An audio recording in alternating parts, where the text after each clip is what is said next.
right, so we are one day closer to the August 1st trade deadline. The White House trying to strike more deals before time runs out. But China has an exception. There are another 2 weeks for the U.S. to reach an agreement. News Nation's Tom Dempsey has the latest from the White House. Tom, what is at stake if both sides can't agree to a full deal? Hey guys, good morning from the White House. We're in just a few hours inside the Oval Office. President Donald Trump will be meeting with his economic team. But to answer your question, no deal with China on tariffs could disrupt supply chains and world markets. So again, time is ticking for a deal to be reached here. As far as where things stand right now, earlier this week in Sweden, Treasury Secretary Scott Bessent and his team met with a Chinese delegation.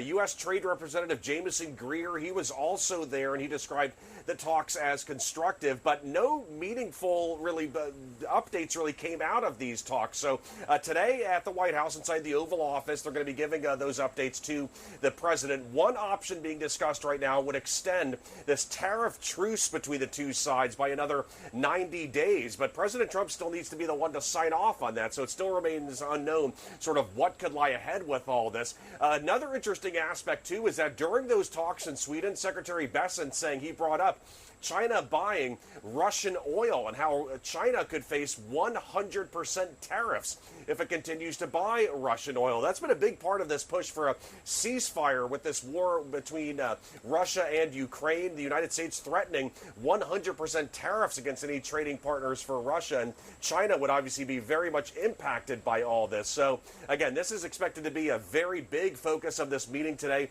here at the White House, as far as where things stand between these two sides, China and the United States, on extending this tariff truce. It's interesting to note, though, sort of the trickle-down effect of all this. Taiwan, actually the United States' seventh largest trading partner, close to making a deal with the United States right now, but these ongoing negotiations with China could impact when that deal finally gets reached, guys.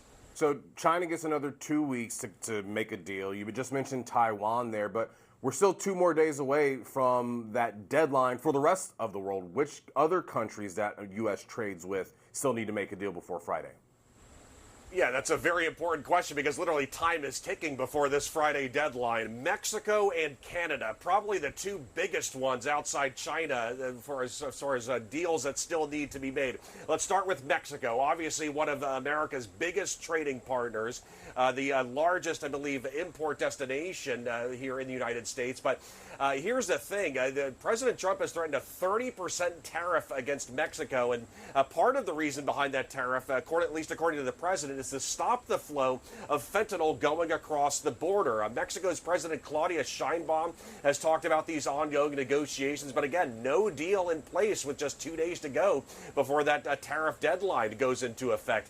Also, let's talk about Canada, another huge trading partner for the United States. There's still some tension right now between the United States and Canada, and Canada could face 35% tariffs if no deal comes by Friday. But here's what separates Canada right now is because actually earlier this week, President Trump spoke about how negotiations really haven't been going well with Canada and that there's still no deal in place. So those are probably the two biggest countries to monitor ahead of this deadline. But also worth noting, too, that South Korea, India, two other countries, notable standouts right now without a deal. And the president of South Korea saying earlier this week just how tough negotiations have been with the United States. Guys, we'll see what happens as we tick towards Friday. Tom, thank you so much for joining us this morning.